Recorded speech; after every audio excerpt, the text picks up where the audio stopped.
नमस्कार, आप देख रहे हैं पर्वतीय न्यूज। आपके साथ मैं हूं प्रदीप बेदवाल।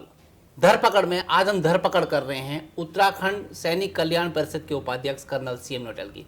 नोटियाल साहब, बहुत बहुत स्वागत है आपका पर्वतीय न्यूज में। बहुत बहुत धन्यवाद प्रदीप जी। कर्नल साहब, लोकसभा चुनाव की बेला है और उत्तराखंड में 5 लोकसभा सीट पर मतदान हो चुका है।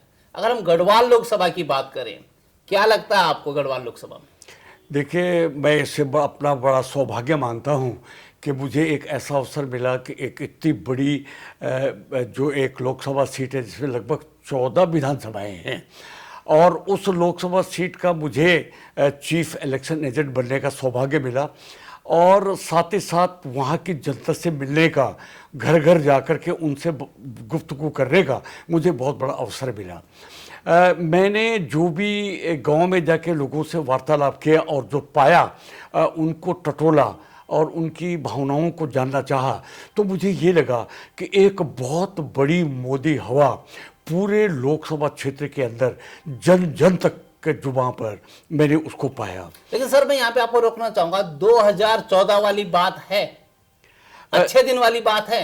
देखिए, ऐसा है कि 2014 से मैं तो ये कहूँगा कि उस समय भी जो माहौल था, अब की बार भी मुझे उसमें कोई कमी नज़र नहीं आई। मोदी जी के कामों की बड़ी सराहना की गई है।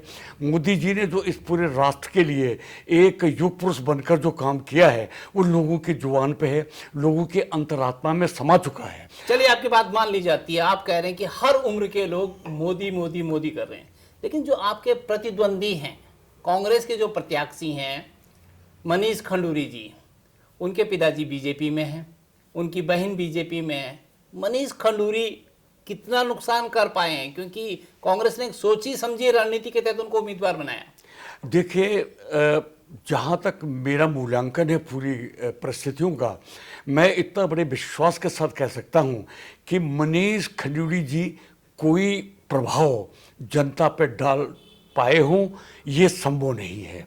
जो हमारे प्रत्याशी माननीय तीरथ सिंह रावत जी एक जमीनी इंसान है, एक बहुत गांव और ज़मीन से जुड़े हुए एक नेता हैं, और जो उनकी कार्यशैली और जो उनकी जीवन शैली है, वो इतनी सरल, स्वच्छ, निष्काम और इतनी मैं तो साफ और सुथरी छवि है, उसका भी जनता के ऊपर बहुत असर मुझे देखने को मिला।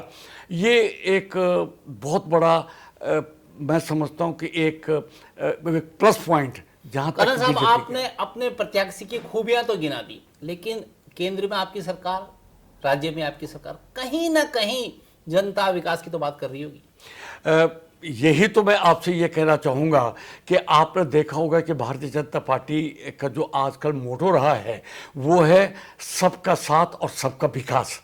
और विकास की अगर हम बात करें तो मुझे लगता है कि कांग्रेस के जो 65 या 68 वर्ष जो उन्होंने राज किया, एक छत्र इस राष्ट्र के ऊपर, इस देश पर, उसमें उन्होंने केवल और केवल प्रोत्साहन दिया है वंश परंपरा को, वंशागत परंपरा को, साथ ही ये दल और मतलब जाति की राजनीति को, और एक्सप्लॉइट किया है मुस्लिम को या दलित लोगों को। इसके सिवाय विकास का अगर हम वो देखें तो उनका विकास का स्तर बहुत ही निम्न रहा है। कर्नल साहब, छोड़ दीजिए, कांग्रेस की बात छोड़ दीजिए, क्योंकि कांग्रेस ने बहुत कुछ किया होता तो उत्तराखंड में ये हाल नहीं होता। देश में कुल पिछली बार उनकी 44 सीटें थी। आज की बात कीजिए कि अगर वास्तव में विकास किया है बीजेपी ने, उत्तराखंड में पलायन तो बदस्तूर जारी है ना। देखिए, पहले अगर हम विकास की बात करें तो मैं इतना कहना चाहूँगा कि ये दुर्भाग्य है पहाड़ों का कि कहते हैं कि पहाड़ का पानी और वहाँ की जवानी वहाँ रुकी नहीं है। तो वही तो रोकना है जनाब, वही तो रोकना है। आपको डबल इंजन की सरकार दी थी, आप क्यों नहीं रोक पाए? हमारी सबसे बड़ी समस्या है पलायन, और पलायन के क्षेत्र में उन्होंने एक बहुत बड़ा कदम उठाया है कि उन्होंने एक पलायन का जो एक आयोग तैयार किया है, जिसमें कि डायरेक्टर जनरल ऑफ फॉरेस्ट जो थे नेगी जी, उनको उसका अध्यक्ष बनाया है। उस और उन्होंने उनको पूरी छूट दी है कि आप इसके ऊपर एक बहुत गहराई से मनन करें, इस गहराई से इस चीज़ को सोचें समझें और इसके ऊपर एक रणनीति बनाएं और हमको एक योजना बना करके सरकार को दें, ताकि हम पलायन को रोकने की दिशा में एक बहुत ठोस और एक सशक्त कदम उठा सके कनन जो साहब, अब तक किसी और ने नहीं उठाया। आपने एसएस नेगी जी का नाम लिया कि एसएस नेगी जी को उपाध्यक्ष बनाया। जो आपका कार्यालय था, पलायन आयोग का कार्यालय जो पौड़ी में बनाया गया था, वो तो खुद पलायन करके देहरादून आ गया, तो कैसे आप पलायन रोकेंगे? नहीं, उसके ऊपर उस समय यह सोचा जरूर गया था कि भाई चलो देहरादून, मगर मैं आपको इतना सूचना देना चाहता हूं कि उनका एक ऑफिस अब जो है फिर पौड़ी में स्थापित किया गया है और वो लगभग आधा समय पौड़ी में गुजारते हैं। और माननीय मुख्यमंत्री जी के ये निर्देश भी हैं कि आप पलायन केवल पौड़ी तक ही सीमित न रखें, शहरों तक सीमित न रह सके, आप जाएं गांव और उन गदरियों में, उन रौलियों में, उन पर्वत शिखरों पर, वहां लोगों की समस्या को देखें, उसके कारण को देखें। और मुझे पूरी उम्मीद है कि जिस तरीके से आज पलायन पर काम हो रहा है, वो आज देश की आज़ादी के 1947 से लेकर अब तक ये पहला मौका होगा कि जब ग्रास रूट का काम होगा। और मुझे उम्मीद है कि हमारी सरकार, माननीय त्रिवेंद्र रावत जी की अभी 2 ही साल गुजरे, 3 साल का समय और बाकी है, उस क्षेत्र में जैसे उन्होंने अभी सबमिट कर दी अपनी रिपोर्ट, मुझे पूर्ण विश्वास है कि इसके ऊपर एक बहुत ठोस कदम और एक बहुत ठोस कार्रवाई की जाएगी जो अपने आप में एक उदाहरण होगा। कनन साहब, आपने बात कही कि जो आपके प्रत्याशी हैं पौड़ी लोकसभा से, वो जमीनी हकीकत जानते हैं। आपने कहा कि जो मुख्यमंत्री हैं वो पहाड़ के रौले, गदरे, डांडी कांटी सब की बात जानते हैं। आपको उत्तराखंड में सैनिक कल्याण परिषद का उपाध्यक्ष बनाया गया और आप सैनिक पृष्ठभूमि से हैं, आप भी बहुत अच्छी तरह से सैनिकों की समस्या जानते हैं। ये जो दायित्व मिला, इसको कितनी चुनौती मानते हैं आप? देखिए, दायित्व मिलना और दायित्व को चुनौती के रूप में स्वीकार करना, दो मैं समझता हूँ भिन्न भिन्न पहलू हैं। मुझे इसका दायित्व मिला, मैं आभार व्यक्त करता हूँ भारतीय जनता पार्टी का प्रदेश की कि मुझे ये अवसर मिला। मैं 9 वर्ष तक प्रदेश के अंदर सैनिकों का मैं अध्यक्ष रहा, प्रदेश अध्यक्ष रहा। 9 वर्ष तक मैंने काम किया और 4.5 साल में प्रदेश का उपाध्यक्ष भी रहा। मेरे पास वर्तमान में विदेश संपर्क मंत्रालय भी है और मुझे ये दायित्व मिला। इसको मैं एक चुनौती के रूप में स्वीकार करना चाहूँगा। मुझे पता है कि सैनिकों की वहाँ, खासकर पूर्व सैनिकों की जो समस्याएं, अर्धसैनिक बलों की समस्याएं हैं, पुलिस बलों की समस्याएं हैं, वो अनेक समस्याएं हैं। मैं आज भी इस चीज़ को मानता हूँ प्रदीप जी कि अगर पहाड़ के अंदर किसी घर के छत से, ऊपर से पटलों के बीच में से यदि कोई एक धुआं उठ रहा है तो आप दूर से ये कह सकते हैं कि इस गांव में ये सैनिक का घर है, क्योंकि ये उसकी उपस्थिति का, उसकी वहाँ पर एक रहने का, वहाँ पर लगाव का जो उसका जन से उसका एक प्रतीक है। मैं इतना अवश्य कहना चाहूँगा कि चंद एक समस्याएं जिनको मैं अच्छी तरह से समझ सकता हूँ वो ये हैं कि सैनिक बहुत छोटी उम्र में भर्ती हो जाता है, 16 से लेकर 18 या 20 साल की उम्र तक। तो मैं समझता हूँ कि इस दिशा में हमको एक ठोस कदम उठाना होगा और हमारी सरकार इस बारे में सतर्क है, क्योंकि कई बार हमारा इसके ऊपर बातचीत चल पड़ी है, माननीय मुख्यमंत्री जी के साथ हुई है, चर्चाएं चली हैं कि इनका पैरेलल इंडक्शन जो है पैरामिलिट्री फोर्सेस के अंदर, पुलिस फोर्स के अंदर, इनका पैरेलल इनको इंडक्शन इसके बाद मिलना चाहिए, क्योंकि बहुत छोटी उम्र में उसका सेवानिवृत्ति हो जाती है। साथ ही साथ जो आपकी इकोलॉजिकल बटालियन है पहाड़ों के अंदर, जो इकोलॉजी को जो नियंत्रण करती हैं, वो बटालियनों के बारे में भी सोचा गया कि इनमें भी इनका ही इंडक्शन होना चाहिए। और कुछ और बटालियन, क्योंकि बहुत बड़ा भूभाग अब भी ऐसा है कि जो भी वीरान है, जिनमें न कोई पेड़ न कोई पत्ता, कुछ भी नहीं है, उनको लगाने के लिए वहाँ पे पेड़, हर तरह के पेड़, चाहे वो फ्रूट के हों, चाहे वो किसी और प्रकार के बहुत महंगी कीमती लकड़ी के हों, जैसे देवदार, चीड़, बांज जितने भी हैं, इन सबको लगाने के लिए इकोलॉजिकल बटालियन के अंदर पूर्व सैनिक एक बहुत बड़ी मदद कर सकते हैं। एक चीज़ मैं और कहना चाहूँगा कि हमारा प्रांत जो है वो, उसका बॉर्डर बहुत बड़ा हिस्सा वो चीन जैसे देश के साथ लगा हुआ है, जो कि कभी भी हमारा मित्र नहीं बन सकता, वो हमेशा शत्रु बनकर रहेगा, इस पर दो राय नहीं। और बॉर्डर के ऊपर जितने भी गांव हैं, मैं समझता हूँ कि धीरे धीरे करते हुए वो गांव खाली होते चले जा रहे हैं, जो एक बहुत बड़ी चिंता का विषय है। मैं समझता हूँ कि अगर हमारी सरकार इस तरफ सोचे और पूर्व सैनिकों को उन गांवों के अंदर जिम्मेवारियां दे, उन गांवों में उनको बसाए, उनको जो सुविधाएं दे उनको वहाँ पे रहने की, तो वो एक बहुत बड़े प्रहरी के रूप में वो काम कर सकते हैं बॉर्डर के ऊपर।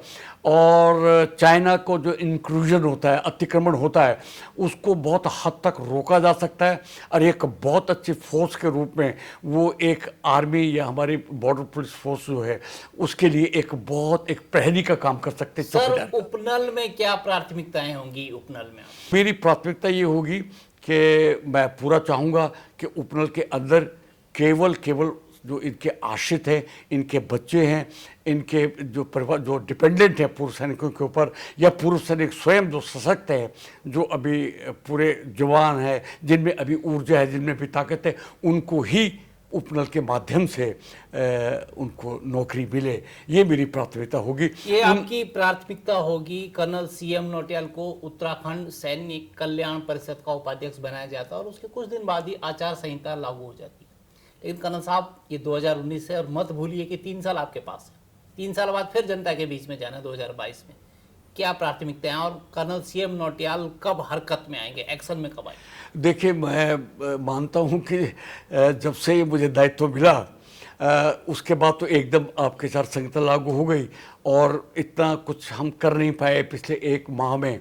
किंतु 3 साल का वक्त करने वाले के लिए, एक कर्तव्यनिष्ठ इंसान के लिए जो पूर्ण रूपेण समर्पित है अपने काम के लिए, अपने लोगों के लिए, मैं समझता हूँ कि 3 साल का वक्त एक काफ़ी वक्त होता है। अगर कोई कुछ इसमें प्रगति करना चाहे, इसमें कोई चेंजेस लाना चाहे, इसमें इसको आगे बढ़ाना चाहे, मैं समझता हूँ 3 वर्ष का समय एक बहुत अधिक समय है। अब मुझे पूर्ण विश्वास है कि जिस ऊर्जा से अब तक हम काम करते रहे भाजपा के अंदर और दूसरे उसमें, मैं समझता हूँ कि मैं काफ़ी हद तक इसमें कामयाब हो जाऊँगा। इसका मुझे पूर्ण विश्वास है। बहुत तोल मोल के बोलिएगा। पर्वतीय न्यूज के दर्शक इस बात को याद रखें, क्योंकि हम एक खांटी राजनेता से बात नहीं कर रहे, हम एक आर्मी के रिटायर्ड कर्नल से, राजनीति में आए हुए व्यक्ति से बात कर रहे हैं। 3 साल बाद यही जनता जवाब मांगेगी। मैं इस चीज़ को अच्छी तरह समझता हूँ कि मैं पूर्ण रूपेण अपनी जनता, अपने पूर्व सैनिकों के लिए मैं उत्तरदायी हूँ। इसको मैं मानता हूँ और मेरा पूरा प्रयास होगा कि जो भी, क्योंकि इंसान अपने लिए अगर कुछ न करे और दूसरों के लिए करे तो मार्ग अपने आप प्रशस्त होता है। आदमी की सोच, आदमी का विजन, आदमी की ऊर्जा अगर एक दिशा के अंदर मतलब गाइड की जाए, मैं समझता हूँ कि कुछ भी असंभव नहीं है और मैं इस पर सक्षम हूँगा कि 2022 नज़दीक है, मैं मानता हूँ इस चीज़ को। किंतु 3 वर्ष का समय काफ़ी समय होता है। मुझे अपने पर पूर्ण विश्वास है, अपने कर्तव्य पर, अपनी विज़न पे और अपने भारतीय जनता पार्टी पे, अपने संगठन पे। माननीय मोदी जी जो एक विकास पुरुष है, उनकी विचारधाराओं पर, उनकी कार्यशैली पर मैं उनका बहुत बड़ा कायल हूँ।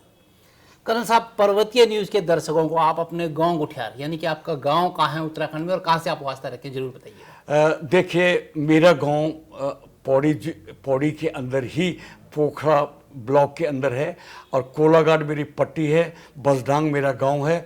और मैं इतना कहना चाहूँगा कि हालांकि मैं लगभग 32 साल अपने सैनिक जीवन में रहा बाहर, किंतु मैंने उस अपनी जन्मभूमि को ही अपना कर्मस्थल बनाया है और मैंने वहाँ पर एक अपने धर्मपत्नी के नाम पे बहुत बड़ा स्मारक बनाया है जिसमें लगभग 1500-1600 आदमी बैठ सकते हैं, अपने धार्मिक काम कर सकते हैं और पूरी पट्टी को मैंने वो समर्पित किया है। अभी वोट के दिन भी मैंने अपनी वोट, लोग तो कोई दिल्ली, मेरठ, अम्बाला कहीं भी लगा, किंतु मैंने अपने वोट को बदली नहीं किया और मैंने 11 तारीख को अपने गाँव जाकर अपना वोट कास्ट किया है। बहुत खूब, बहुत खूब। अपने जड़ों से जुड़ा हुआ है, अपने गांव में जाके आपने वोट दिया।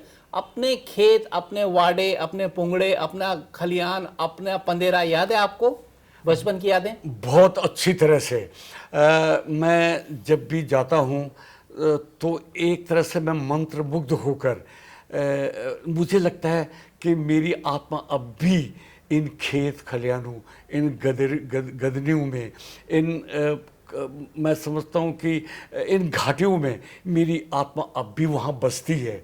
और मैं जब अपनी किताबें लिखता हूँ, मेरे उपन्यास हैं, तो उन सब उपन्यासों में अब भी वही गांव, वही खेत, वही खलियान, वही गद्दियाँ, वही पहाड़ की परंपराएं, वही वहाँ की संस्कृति, वहाँ की बोली भाषा और वहाँ के रीति रिवाज आपको मेरे उपन्यासों में देखने को मिलेंगे। इसका मुझे फ़क्र है, इसका गर्व है और मेरी आत्मा इससे पूर्ण रूपेण संतुष्ट है।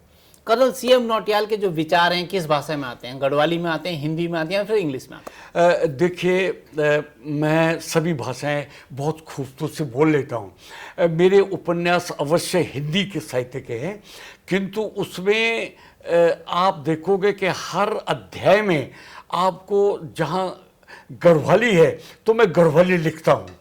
अभी मैं इलेक्शन के दौरान जहाँ भी गया, लोगों से जल्द संपर्क में गया, प्रत्याशी के साथ गया, तो जहाँ वहाँ के लोग हिंदी में बोलने का प्रयास कर रहे थे, किंतु मैंने अपनी भाषण को, अपने विचारों को, अपनी भावनाओं को मैंने केवल गढ़वाली तक सीमित रखा और मैंने गढ़वाली के सिवाय कोई दूसरा शब्द इस्तेमाल नहीं किया। गढ़वाली की बात चलिए कर्नल साहब, गढ़वाली, कुमाऊनी और जौनसारी को संविधान की 8वीं अनुसूची में रखने की बात होती है, लेकिन संसद में मुद्दा नहीं आता। अगर आपकी सरकार फिर आती है, बीजेपी की सरकार आती है और आप चूंकि सांसद के जो प्रत्याशी थे उनके चीफ इलेक्शन एजेंट रहे हैं, गढ़वाली, कुमाऊनी और जौनसारी के लिए आपके क्या प्रयास होंगे? देखिए, मैं इस चीज़ का बहुत इस पर विश्वास करता हूँ कि अब तक अपनी भाषाओं को, जैसे गढ़वाली, कुमाऊनी, जौनसारी, इनको एक विशेष स्थान जो है अपने उस कॉन्स्टिट्यूशन में देना चाहिए था। इस पर दो राय नहीं। और कहीं ना कहीं हम इसके में पिछड़े हैं और हमारे प्रयास अधूरे रहे हैं। मेरा पूरा प्रयास होगा कि मैं पुरजोर अपनी ताकत लगाऊं, अपनी शक्ति लगाऊं इसको करने के कि हमारे संविधान के अंदर हमारी भाषाओं को एक उचित स्थान मिले। क्योंकि मैं समझता हूँ कि सच्चा, अगर आप किसी चीज़ को अगर देखना चाहते हैं, उसकी अंतरात्मा को टटोलना चाहते हैं, वहाँ के लोगों के स्वरूप को देखना चाहते हैं, तो आपको अपनी भाषा में अंदर तक जाना होगा, उसको एक उचित स्थान देना होगा। कर्नल सीएम नौटियाल का सेना के बाद जो रिटायरमेंट का कार्यकाल था, उसका कुछ समय दिल्ली एनसीआर में बीता है। आप दिल्ली एनसीआर से उत्तराखंड में आपने राजनीति में काम किया, बीजेपी से जुड़े और काफ़ी सालों से पार्टी की सेवा की। कहते हैं कि दिल्ली के लोगों को पहाड़ के लोग स्वीकार नहीं करते, क्या आपको ये दिक्कतें आई? इस बात में सच्चाई है क्या?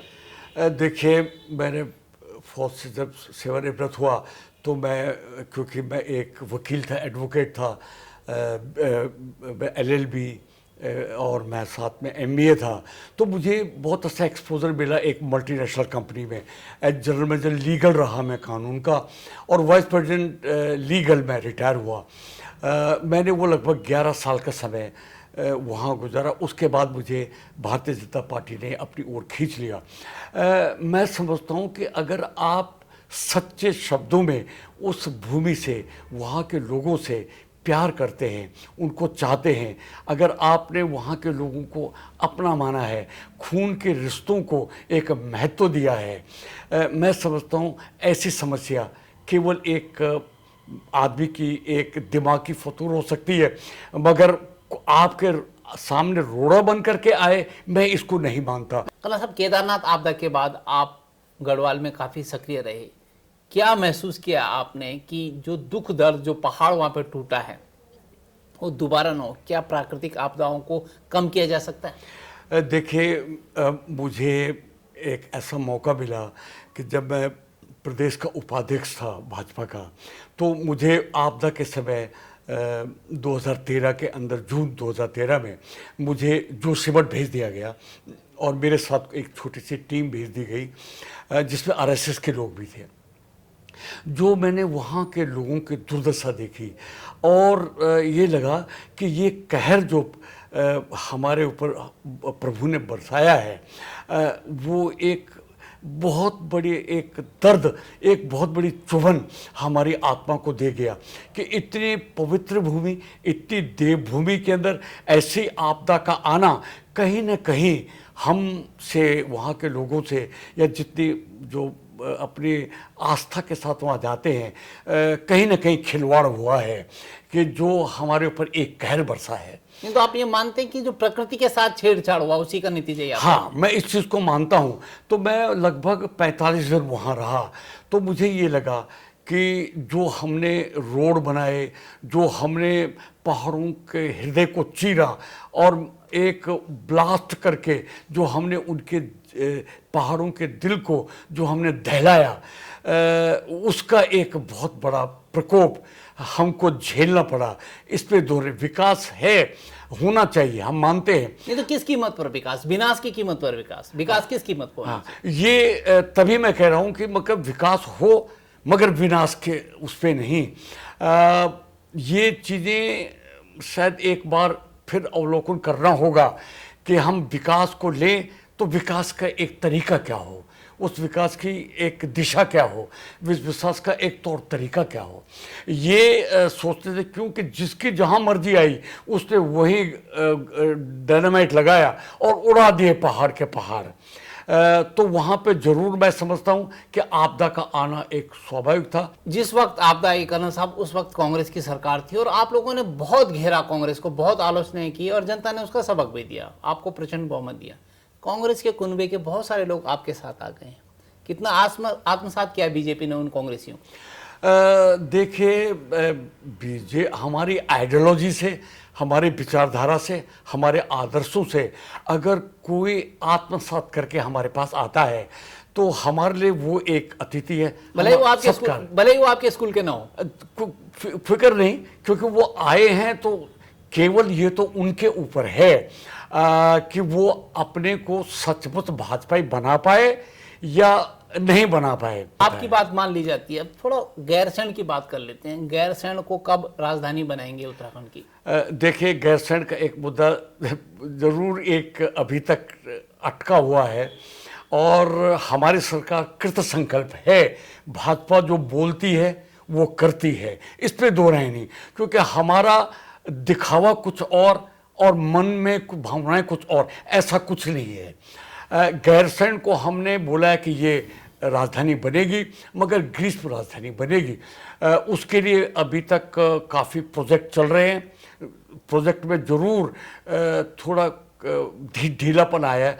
उसके समक्ष थोड़ी आर्थिक स्थिति है इस प्रदेश की, क्योंकि आपदा भी आ गई, उसके ऊपर से फिर इलेक्शन भी आ गए, ऊपर से काफ़ी कुछ और कंस्ट्रेंट है। मगर इतना हम यकीन मानना चाहते हैं कि जो वादा हमने जनता से किया, प्रदेश की जनता से किया, वो हम करेंगे, निभाएंगे और हर कीमत पर उसको हम कार्यान्वित करेंगे। इस पे हम आपको पूर्ण विश्वास दिलाना चाहते हैं, देश की जनता को, प्रदेश की जनता को। सर, खाली हुए गांव और जो स्कूलों में ताले लटके हुए हैं उनको तो खुलवा दीजिए।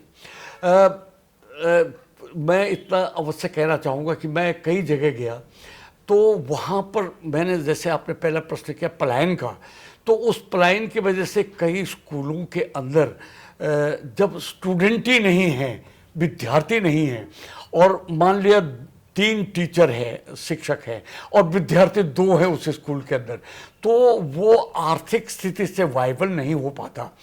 और जब तक खींच सकते हैं तब तक खींचा हमने, किंतु एक मौका ये आया कि जब स्टूडेंट या विद्यार्थी नहीं रहे तो एक बोझ बनकर पूरे उसको रखना, ये थोड़ी समस्या थी। मगर अब क्या हुआ कि शिफ्टिंग हो रही है और क्लब करना शुरू हो गया है। जितने कॉलेजेस हैं, स्कूल हैं, उनको क्लब करना शुरू कर दिया। अगर कहीं अगल बगल के स्कूल में तो 1-2 को क्लब करके बच्चों की नफरी को बराबर बना करके, ताकि उनको ठीक प्रकार से शिक्षक भी हों और पढ़ने वाले भी वहाँ पर पूरी उससे वो कर सकें। तो ये तो जनता को माननी पड़ेगी बात। जी, खेत बंजर हो चुके हैं, मैं कर्नल सीएम नौटियाल से जानना चाहता हूँ, क्या चकबंदी से वहाँ की कृषि पैदावार बढ़ाई जा सकती, क्या चकबंदी से बंजर खेत आबाद किए जा सकते हैं? देखिए, मुझे मौका मिला, मैं हिमाचल गया। हिमाचल के अंदर न तो कोई पलायन है, हिमाचल के अंदर अब भी लोग जो है आर्थिक रूप से बड़े संपन्न हैं और कोई पलायन करता नहीं है। उसके पीछे मैं समझता हूँ कि एक बहुत बड़ी बात यह है कि उन्होंने प्राथमिकता, परमार साहब ने की तो उन्होंने हॉर्टिकल्चर और फ्लोरिकल्चर को बहुत एक वो दिया। हमारे यहाँ हमारा दुर्भाग्य रहा कि हमने एक तो इतनी ज़्यादा मनरेगा के माध्यम से इतना लोगों को हमने आर्थिक मदद दे दी कि वो अब एक इजी लाइफ जिसे कहते हैं, एक आराम की ज़िंदगी जीना ज़्यादा पसंद करने लगे हैं। किंतु अभी हमारी सरकार का इस तरफ ध्यान है कि हम किस प्रकार से चकबंदी बहुत ज़रूरी है, क्योंकि अगर आपने फ्लोरिकल्चर या हॉर्टिकल्चर को प्रोत्साहन देना है तो उसमें चकबंदी होना बहुत ज़रूरी है। उससे क्या होता है कि जो जंगली जानवर हुआ या कोई दूसरे सूअर या कोई और जानवर या आपके क्या कहते हैं बंदर या कुछ और, ये ज़्यादा नुकसान न पहुंचा सकें। तो ये इस तरफ एक बहुत बड़ी सोच की ज़रूरत है, एक बहुत बड़े मैं समझता हूँ प्लानिंग की ज़रूरत है कि हम चकबंदी करें और हॉर्टिकल्चर फ्लोरिकल्चर जैसे जो है उसको डेवलप करें। तो मैं समझता हूँ बहुत हद तक पलायन पहाड़ों का रुक सकता है और ये संभव है, क्योंकि फ्रूटिकल्चर में क्या है कि जैसे आपके अखरोट है, अब मेरे गांव में स्वयं कम से कम हर जो परिवार है उसके 2-2, 3-3 अखरोट के खेत हैं, पेड़ हैं और खेत बंजर है। अगर उनमें अखरोट हम वो करें, उनमें संतरे होते हैं वो करें, आपके आलूबुखारे हैं वो करें, आड़ू हैं वो करें।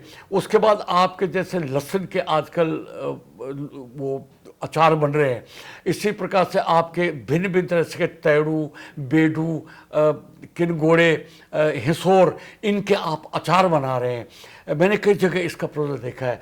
तो बहुत हद तक स्कोप जो है इसका बहुत बड़ा एक स्कोप है और लोगों को जो बेकार बैठे, जो पलायन की सोच रहे हैं, वहाँ पर काम करने का मौका मिलेगा और उनको पैसा मिलेगा, तो वो पलायन काफ़ी हद तक रुक सकता है। उनको पैसा मिलेगा।